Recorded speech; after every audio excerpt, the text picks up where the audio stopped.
அடுத்த ஒரு லாஸ்ட் ஒரு டாபிக் பருவநிலை மாற்றம் அப்படின்றது கிளைமேட் சேஞ்ச். கிளைமேட் சேஞ்ச் வந்து பார்த்தீங்கன்னா யூபிஎஸ்சி லெவல்ல எல்லாம் பார்த்தீங்கன்னா ஒரு மிகப்பெரிய டாபிக், ரொம்ப முக்கியமான ஏரியா. இதில் நம்ம வந்து ரொம்ப பேசிக்கா எக்ஸாம் பாயிண்ட் ஆஃப் வியூல மட்டும் பார்ப்போம், ஓகேங்களா? ஸோ இப்படிலாம் நடக்குது, என்ன பிரச்சனை அப்படின்றதுனால. ஸோ இந்த மாசுபடுதல், காற்று, நீர், நிலம் எல்லாமே மாசுபடுறதுனால தான் இந்த கிளைமேட் சேஞ்ச் நமக்கு வந்து நடக்குது, ஓகேங்களா? எப்படி அது நடக்குது, என்ன நடக்குது அப்படின்றத விரிவாக நம்ம வந்து பார்க்கலாம். ஸோ பருவநிலை மாற்றம். ஸோ வளிமண்டலத்தில் கார்பன் டை ஆக்சைடு அளவு தொழில் புரட்சிக்கு முன்னால எவ்வளவு இருந்துச்சுன்னா 280 ppm தான் சொல்றாங்க, ஓகேங்களா? அதாவது ஓகேவா? ஸோ ஒரு குறிப்பிட்ட காலத்துக்கு முன்னாடி 1700க்கு முன்னால வந்து பாத்தீங்கன்னா பூமி வந்து நார்மலாவே ஹீட் ஆகுமா அப்படின்னு கேட்டீங்கன்னா ஹீட் ஆகும், நார்மலாவே ஹீட் ஆகிட்டு தான் இருக்கும். ஆனா மனுஷன் வந்து அதை ரொம்ப ஏற்றி விட்டான், ஓகேங்களா? ஒரு 1700 டைம்லாம் வந்து பாத்தீங்கன்னா 280 இருந்துச்சு. ஆனா இப்போ 2016ல நமக்கு வந்து எவ்வளவுன்னா அந்த கிராஃப் வந்து நல்லா மேலே போயிடுச்சு, ஓகேங்களா? ஸோ 402க்கு போயிடுச்சு. அதாவது இங்க இருந்து இங்க கூலிங்ல இருந்து அப்படியே கம்மியா வந்துட்டு இருந்தது. ஸோ மைனஸ்ல இருந்து நமக்கு வந்து அப்படியே ரொம்ப கம்மியா பல மில்லியன் வருஷமா வந்துட்டு இருந்தது. லாஸ்ட் ஒரு 200-300 இயர்ஸ்ல எவ்வளவு இன்க்ரீஸ் ஆகி பாருங்களேன். கார்பன் டை ஆக்சைடு அளவு வந்து பாத்தீங்கன்னா 280ல இருந்து 402 ppm அளவுக்கு கூடிருச்சு. 40% அளவுக்கு புவியோட வெப்பம் வந்து அதிகரிச்சிருக்கு. ஸோ இதான் வந்து பாத்தீங்கன்னா நமக்கு வந்து இது கார்பன் டை ஆக்சைடு இன்க்ரீஸ் ஆகுது அப்படின்றது புவி வெப்பமாகிறது. அதிகப்படியான ஹீட்டை வந்து ட்ராப் பண்ண என்ன ஆகும், ஹீட் ஃபார்ம் ஆகும். ஹீட் ஃபார்ம் ஆன என்ன ஆகும், புவி வெப்பமடையும். புவி வெப்பமடைஞ்சுன்னா பருவநிலை மாற்றம் ஏற்படும், ஓகேங்களா? So simple concept. வளிமண்டலத்திலுடைய கார்பன் டை ஆக்சைடு தொழில் புரட்சிக்கு முன்னால 280 ppm அப்படின்ற அளவுல இருந்து இப்போ 480 ppm 402 ppm அப்படின்ற அளவுக்கு, கிட்டத்தட்ட 40% அளவுக்கு ஹீட் அதிகமாயிருக்கு, ஓகேங்களா? ஸோ இதனால என்ன ஆகும், ஹீட் ஆச்சுன்னா பருவநிலை மாற்றம் அடையும், இஷ்டத்துக்கு மழை பெய்யும், மழை ஒரே நேரத்துல கொட்டி தீக்கும், இல்ல கடல், அதாவது அந்த பனிக்கட்டிகள்லாம் உருகும், கடல் மட்டம் கூடும், கடற்கரை மாவட்டங்கள், மாநிலங்கள், இடங்கள் எல்லாமே கடல்ல மூழ்கக்கூடிய அபாயம் வரும். இந்த மாதிரி நிறைய பிரச்சனைகள் இருக்குது இல்லையா? பசுமை இல்ல விளைவு புவி வெப்பமடைதல். இது என்ன sir? Green house effect and global warming. சூரியன் இருந்து வெப்ப கதிர்கள் வருது, கரெக்டா? அது வளிமண்டலத்துல உள்ள வாயுக்களால கவரப்படுது, கரெக்டா?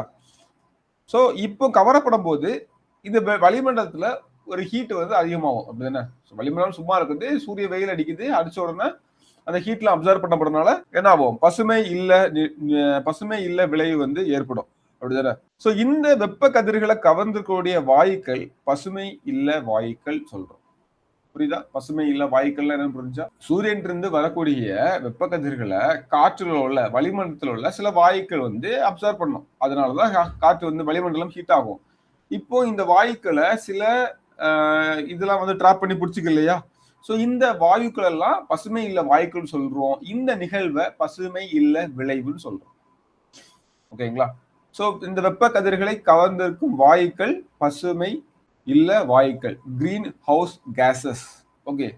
ஸோ இதுல வந்து பார்த்தீங்கன்னா carbon di oxide, methane CH4, nitrous oxide, chlorofluoro carbon, இது எல்லாமே நமக்கு இந்த வாயுக்களுடைய அதிகரிப்பு பருவநிலை மாற்றம், ஓகே, பெரும் சூழல் மண்டலங்கள் எல்லாத்தையும் நமக்கு வந்து ஏற்படுத்துது. நிறைய பாதிப்புகள். இந்த ஹீட்னால இன்னொரு பெரிய பாதிப்பு வந்து பவளப்பாறைகளுடைய பாதிப்பு, ஓகேங்களா? அது ஒரு பெரிய பாதிப்பு, ஓகே, பார்க்கலாம். இப்போ பசுமை இல்ல விளைவை உண்டாக்கக்கூடிய மனிதனுடைய செயல்பாடுகள். அப்போ இந்த பசுமை இல்ல வாயுக்கள் வந்து நாம ஏதோ ஒரு தேவைக்கு குறிப்பிட்ட பகுதியில் பண்றது ஓகே, அந்த ஹோல் நம்ம உருவாக்குறோம், அதாங்க பிரச்சனையே, ஓகேங்களா? ஃபர்ஸ்ட் வந்து புதைப்படிம பொருட்கள், நிலக்கரியோ பெட்ரோலோ எதனால நம்ம வந்து எரிக்கும் போது என்ன ஆகுதுன்னா கார்பன் டை ஆக்சைடும் மீத்தேனும் அதிக அளவுல வெளிப்படுது, ஓகேங்களா?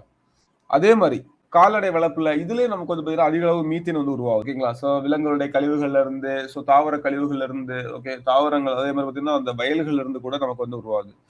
குளிர்சாதன பெட்டிகள் இருந்து வெளியேறக்கூடிய குளோரோஃப்ளோரோ கார்பன் இது முக்கியமானது. இது வந்து தனியாவே கேட்கலாம். குளிர்சாதன பெட்டிகள் இது முன்னாடி கேட்டிருந்தாங்க, இப்போ ரொம்ப கம்மியா கேட்கறாங்க, ஞாபகம் வச்சுக்கோங்க. உரங்கள்ல இருந்து வெளியேறப்படக்கூடிய நைட்ரஸ் ஆக்சைடு, தானியங்கி வாகனங்கள் இருந்து வரக்கூடிய புகையில உள்ள கார்பன் மோனாக்சைடு, ஓகேங்களா? ஸோ இது எல்லாமே நமக்கு வந்து மனிதனால உண்டாகக்கூடிய செயல்கள். இப்போ இந்த பசுமை இல்ல வாயுக்கள் சொல்லக்கூடிய இந்த CO2 இருக்கட்டும், இந்த CH4 ஆகட்டும், குளோரோஃப்ளோரோ கார்பன் ஆகட்டும், நைட்ரஸ் ஆக்சைடு ஆகட்டும், இங்க வரக்கூடிய எல்லாமே நமக்கு வந்து என்னவோ நமக்கு இந்த வாயுக்களுடைய அடர்த்தியை இன்னும் அதிகமாக்கும். அப்ப இன்னும் நமக்கு வந்து பாத்தீங்கன்னா இந்த வாயுக்கள் அதிகமாகும், இன்னும் ஹீட்டை வந்து அதிகமா ட்ராப் பண்ணும், இன்னும் ஹீட் அதிகமா ட்ராப் பண்ண வந்து பூமி இன்னும் வெப்பமடையும். ஸோ அப்போ நாளுக்கு நாள் மனுஷன் இதை யூஸ் பண்ண பூமி இன்னும் ஸ்பீடா வந்து ஹீட் ஆகிட்டே இருக்குது. இதனால பல பிரச்சனைகள் உருவாகுது. இப்படி பூமி வெப்பமடைஞ்சிச்சுன்னா, புவி வெப்பமடைதல், குளோபல் வார்மிங் ஏற்பட்டுச்சுன்னா என்னென்ன விளைவுகள் வரும் அப்படின்னு பாத்தீங்கன்னா, ஃபர்ஸ்ட் பாயிண்ட், துருவ பகுதியில பனிப்பாறைகள் உருகும். பனிப்பாறைகள் உருகுச்சுன்னா என்ன ஆகும்? கடல் நீர் மட்டம் உயரும். கரெக்டா? ஸோ பனிப்பாறைகள் இருக்குது. ஓகே, ஸோ அதாவது இங்க இருக்கக்கூடிய இதான் நிலம், இதான் கடல், இப்படி இருக்குது. இங்க ஒரு பெரிய பனிப்பாறை இருக்குது. இந்த பனிப்பாறை ஃபுல்லா உருகி இங்கெல்லாம் தண்ணி ஆகிட்டுனா என்ன ஆகும்? தண்ணி வந்து உள்ள வந்துடும். கரெக்டா? ஸோ உருவாகும் போது கடல் நீர் மட்டம் உயரும் அபாயம் மட்டும் இல்லாம பக்கத்துல உள்ளதெல்லாம் பாதிக்கப்படும் சொல்றாங்க. இப்படியே போச்சுன்னா ஒரு டேட்டா சொல்லிச்சு, எந்த அளவுக்கு எக்ஸாக்டா அதை கரெக்ட் பண்ணான்னு தெரியல. 2050 சென்னையுடைய சில பகுதிகளே உள்ள போயிடும், மும்பையோட சில பகுதிகள் வந்து கடலுக்குள்ள போயிடும் அப்படின்னு சொல்றாங்க. ஸோ அதுக்கப்புறமா காலநிலை மாற்றம் ஏற்பட்டு கடும் வெள்ளம், வறட்சி. எப்படி சார் கடும் வெள்ளமும் இருக்குன்னு சொல்றீங்க, வறட்சி இருக்குன்னு சொல்றீங்க? என்ன ஆகும்னா, மெதுவா பெய்கிற மழை ஒரேடியா கொட்டி தீத்துரும். என்ன ஆகும்? அதிக அளவு தண்ணி, கடுமையான வெள்ளம் ஏற்படும். ஓகேங்களா? வெள்ளம் ஏற்பட்டுட்டு அந்த வெள்ளம் வந்து எல்லாமே வேஸ்டா போயிடும். நம்மளால சேவ் பண்ண முடியாது, ஒன்றும் பண்ண முடியாது, வேஸ்டா போயிடும். அப்புறம் அங்க என்ன ஆகும்னா, கொஞ்ச நாளைக்கு மழையே இருக்காது. ஓகேங்களா? அதாவது ஒரு 3 மாசமா பொறுமையா அப்பப்ப பெய்யக்கூடிய மழை என்ன ஆகும்னா, ஒரு 3 நாள்ல கொட்டி தீர்த்துட்டு போயிடும். அடுத்த 3 மாசத்துக்கு மழையே இருக்காது. அப்ப நமக்கு வந்து வறட்சி நிலவும். ஓகே, அதே மாதிரி உயிரின பன்மைத்தன்மை குறைந்ததோட சிற்றினங்கள் அழியும் நிலை. ஓகேங்களா? ஸோ அப்போ வந்து சின்ன சின்ன உயிர்கள்லாம் வந்து தாக்கு பிடிக்காம இதுல இறந்து போயிடும். ஓகேங்களா? ஸோ அதே மாதிரி மித வெப்பமண்டல காடுகள் பகுதிகளில் வந்து உணவு உற்பத்தி குறையும். ஏன்? வறட்சி ஏற்பட்டுச்சுன்னா எதுவுமே விளைவிக்க முடியாது, கடும் வெள்ளம் ஏற்பட்டுச்சுன்னா எதுவுமே விளைவிக்க முடியாது. ஓகேங்களா? ஸோ அப்போ என்ன ஆகும்? உணவு உற்பத்தி குறையும். ஸோ இப்படியான பல பிரச்சனைகள் ஏற்படும். பசுமை இல்ல வாயுக்கள் சிலவற்றை பார்க்கலாம். ஒண்ணு, ஃபர்ஸ்ட் வந்து கார்பன் டை ஆக்சைடு. நிலக்கரி இது மாதிரியான புதைப்படிவ பொருட்கள் எரிக்கப்படும் போது நமக்கு கிடைக்கிறதா இந்த கார்பன் டை ஆக்சைடு. தானியங்கி வாகனங்கள் இருக்கட்டும், வானூர்திகள் இருக்கட்டும், எரிபொருள்கள் இதெல்லாம் எரிக்கப்படுறதுனால ஸோ இந்த புவி வெப்பமடைதல் வந்து அதிக அளவுல ஏற்படுது. ஓகேவா? அதே மாதிரி பாத்தீங்கன்னா, ஓகே, ஸோ இது மட்டும் இல்லாம நமக்கு வந்து பாத்தீங்கன்னா வயல்கள்ல எஞ்சி இருக்கக்கூடிய அந்த வைக்கோல் இல்ல அடிப்பக்க அந்த இது நெற்கதிர்கள் எல்லாம் நம்ம வந்து எரிக்கும் போதும் கார்பன் டை ஆக்சைடு ஏற்படுது. ஸோ எரித்தல் நிகழ்வு எங்க நடந்தாலுமே, இதே மாதிரி எரிமலைகள் வெடிக்கும் போது, ஓகே, ஸோ இந்த மாதிரி எந்த எரித்தல் நிகழ்வு நடந்தாலுமே நமக்கு வந்து கார்பன் டை ஆக்சைடு ஈஸியா ஃபார்ம் ஆகுது. மீத்தேன் வந்து கார்பன் டை ஆக்சைடு காட்டிலும் 20 மடங்கு வெப்பத்தை வளிமண்டலத்துல இன்க்ரீஸ் பண்ணி விடக்கூடியது. ஓகேங்களா? நெல் பயிரிடல், நெல் வயல்கள்ல இருந்து வருது, கால்நடை வளர்ப்புகள்ல இருந்து நமக்கு வருது, அந்த கழிவுகள்ல இருந்து இல்ல அதோடைய கழிவுகள்ல இருந்து நமக்கு வருது. நீர்நிலைகள்ல வாழக்கூடிய பாக்டீரியாக்கள். ஓகேங்களா? அதே மாதிரி படிம பொருட்களை எரிக்கிறது மூலமா, இது மூலமா நமக்கு வந்து காட்டு தீ மூலமா, இது மூலமாலாம் மீத்தேன் நமக்கு வந்து உருவாகுறது. அதே மாதிரி பாத்தீங்கன்னா நமக்கு வந்து நைட்ரஸ் ஆக்சைட்ஸ், N2O, இது வந்து மெயினா வேளாண் உரங்களை பயன்படுத்துறது மூலமா, நைட்ரஜன் உரங்களை பயன்படுத்துறது மூலமா ஈஸியா நமக்கு வந்து வருது. ஓகேங்களா? அது அப்புறம் பாருங்க, புவி வெப்பமடைதலை தடுக்கக்கூடிய வழிமுறைகள். எப்படிலாம் நம்ம இதை வந்து தடுக்கலாம்? அப்ப என்ன பண்ணணும்? புவியினுடைய பரப்புல அதிக அளவு மரங்களை வளர்க்கணும். ஓகேங்களா? தாவரம் மட்டும் மரங்களை நம்ம வந்து அதாவது காடுகளுடைய எண்ணிக்கை வந்து அதிகரிக்கணும்.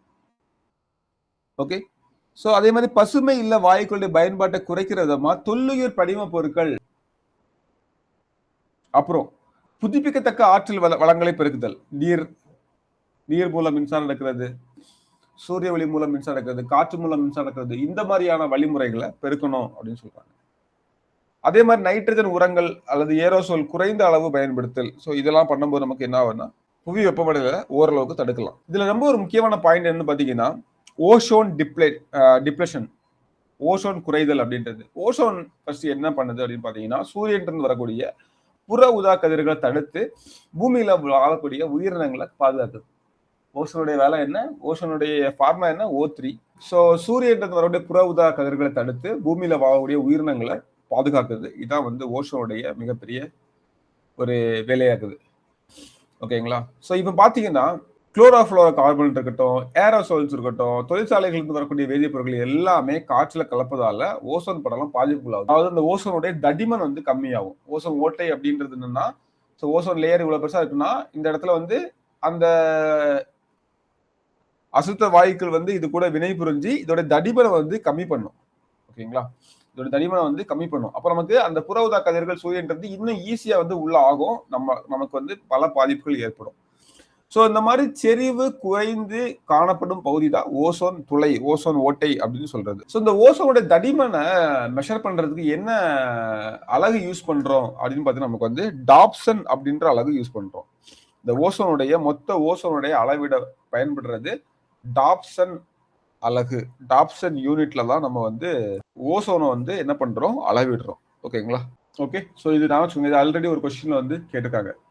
செப்டம்பர் 16 வந்து பாத்தீங்கன்னா உலக ஓசோன் தினம் அப்படின்னு சொல்லிட்டு அனுசரிச்சுட்டு வராங்க. ஓகேங்களா? உலக ஓசோன் தினம். ஏன்னா ஓசோன் ஏற்படக்கூடிய ஓட்டைகளை வந்து சரி பண்றதுக்கு, அதை பாதுகாக்கிறதுக்கு இதுக்கு வேற என்னெல்லாம் மெஷர் பண்ணலாம் அப்படின்னு சொல்லிட்டு நமக்கு வந்து பண்ணிட்டு வராங்க. ஓகேங்களா? 1970 ஒரு ஆய்வு நடத்துறாங்க. அந்த ஆய்வுல முதலா வந்து குளோரோஃபுளோரோ கார்பன் அப்படின்ற ஒரு மூலக்கூறு காற்றில் உள்ள ஓசோனை அதிக அளவு இது பண்ணுது அப்படின்னு சொல்லிட்டு கண்டுபிடிக்கிறாங்க. ஓகேங்களா? பெரும்பாலும் ஃப்ரிட்ஜில் இருந்து வரக்கூடியது. Okay, chlorofluoro carbon. ஸோ இதுக்கப்புறம் நிறைய கான்ஃபரன்ஸ் போடுறாங்க, மாநாடுகள் நடத்துறாங்க. அது மூலமா நமக்கு வந்து அதிக அளவுல இது குறைக்கிறதுக்கு என்னென்ன பண்ணலாம் அப்படின்ற எல்லா முயற்சியும் எடுக்கிறாங்க. ஓகேங்களா?